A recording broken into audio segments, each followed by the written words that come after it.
네, 안녕하세요. 저는 성균관대학교 심리학과 발달심리 전공 박다은입니다. 발달심리란 영아기에서부터 노년기까지 일어나는 인간의 인지, 정서, 사회, 언어 발달 등을 연구하는 학문입니다. 그 중에서도 저는 특히 실패를 경험한 이후 혹은 좌절스러운 상황을 딛고 일어나는 힘, 회복 탄력성과 그릿에 대한 연구를 유아기부터 성인기에 걸쳐 연구하고 있습니다.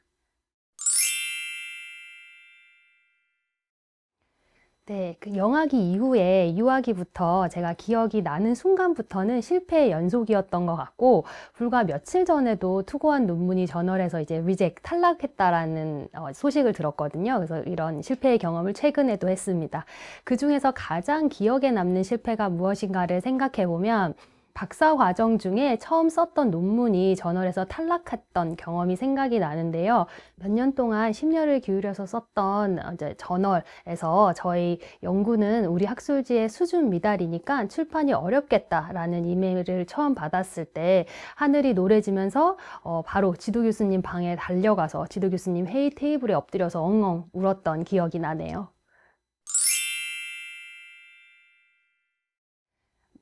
실패란 또 다른 기회다. 이런 말은 너무 식상한 것 같고, 실패란 누구나 하고 싶지 않지만 누구나 하는 것이라고 생각합니다.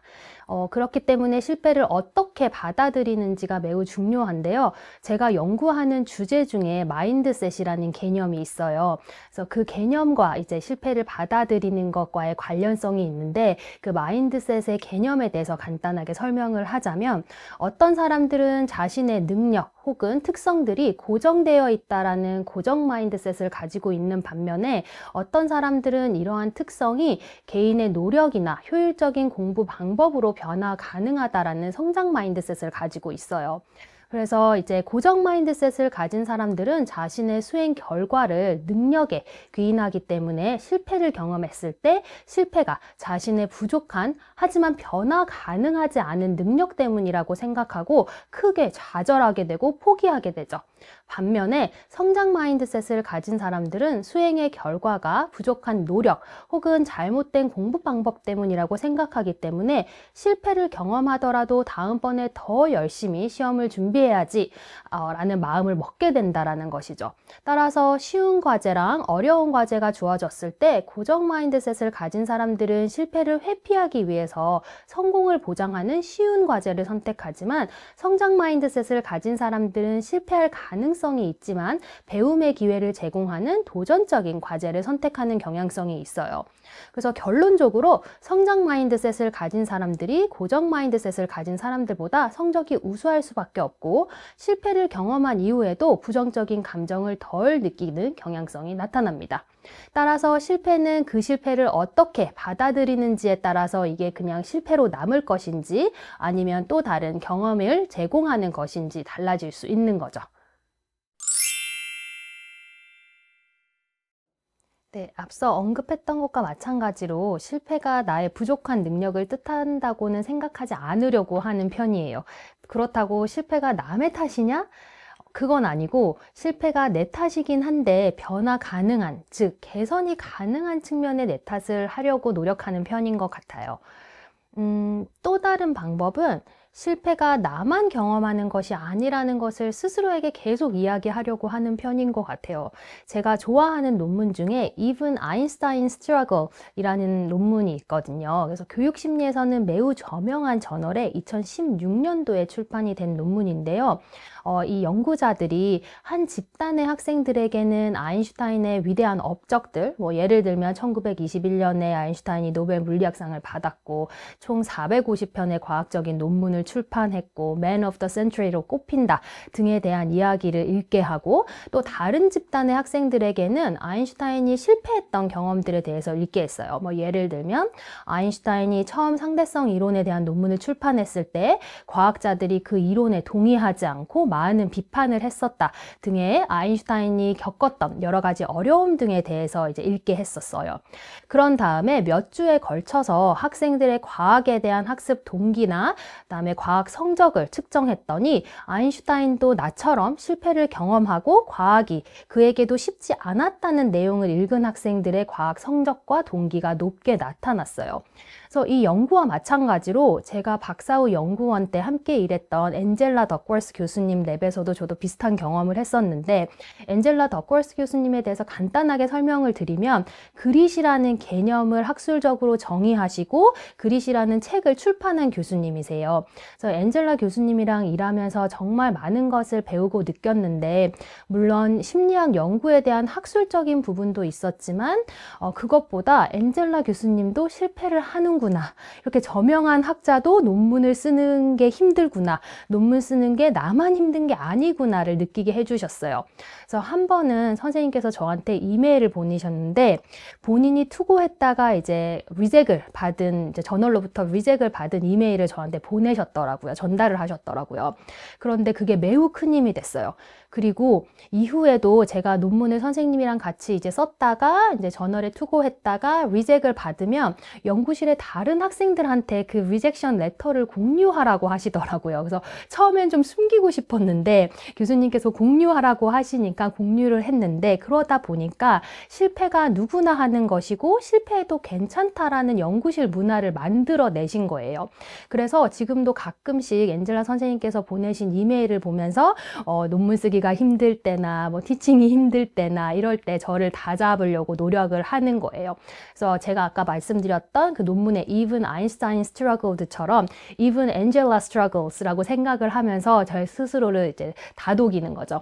그래서 이렇게 학생 성공센터에서 실패 스토리를 쉐어하는 시리즈를 구성해서 실패가 만연하다라는 것을 보여주고 실패를 받아들이는 성균관대학교 문화를 만드는 것이 매우 좋은 프랙티스인 것 같다라는 생각을 합니다.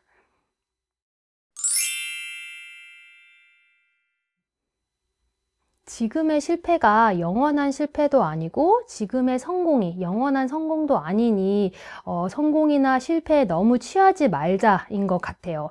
성공이란 말도 그렇긴 하지만 지금까지 제가 이루어 놓은 것들이 무수한 실패를 거쳐서 얻은 결과물이고, 그리고 지금 힘들어하고 있는 것들이 이후에 어떻게 제가 하고자 하는 일을 하는데 밑거름이 될지 모르니까 실패했다고 너무 좌절하지도 말고 성공했다고 너무 좋아하지도 말자인 것 같습니다.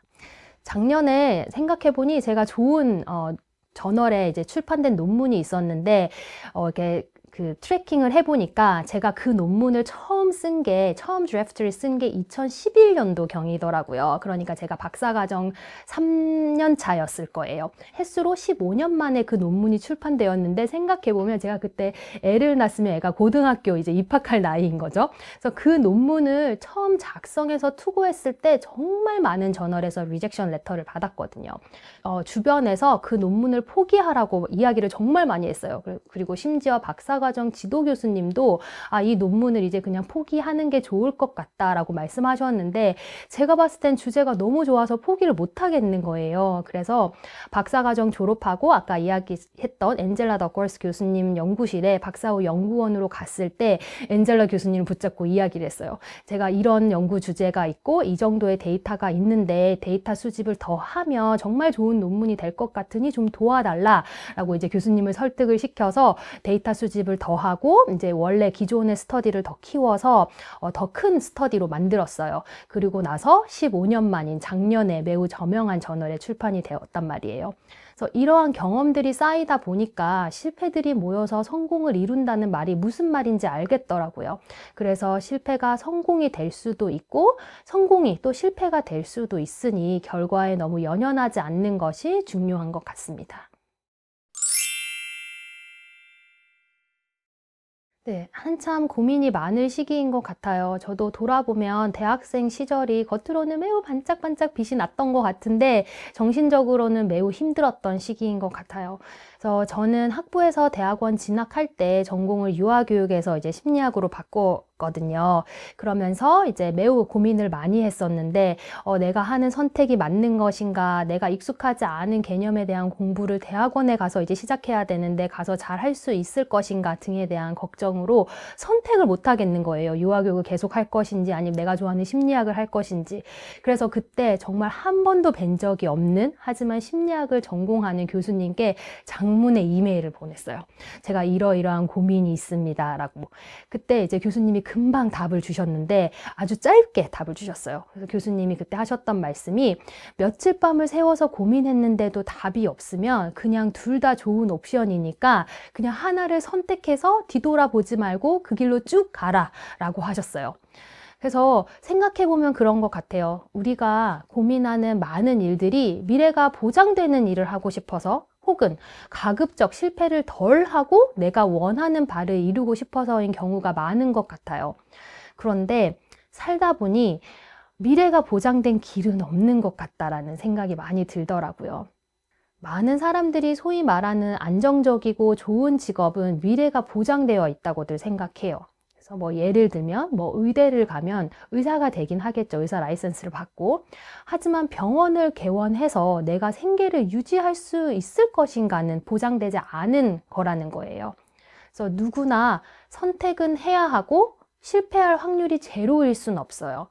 그래서 실패를 경험했을 때 포기하지 않고 계속 하고 싶을 만큼 좋아하고 의미 있는 일을 찾는 게 아주 중요하다라고 생각을 하고요. 그리고 계속 앞서 말씀드린 것과 마찬가지로 실패는 누구나 하는 것이다. 나라고 피해갈 수는 없다라는 마음을 가지고 정진하는 용기와 지구력이 매우 중요하다고 생각합니다. 그래서 여러분들이 지금 이 자리에 있다는 것만으로도 저는 이미 그 용기와 지구력이 증명된 것이라고 생각을 하거든요. 그렇기 때문에 앞으로의 선택과 도전 속에서도 지금의 자신을 믿고 실패가 영원하지도 않고, 그리고 나 혼자만 겪는 것이 아님을 생각하면서 정진해 나가길 응원하겠습니다.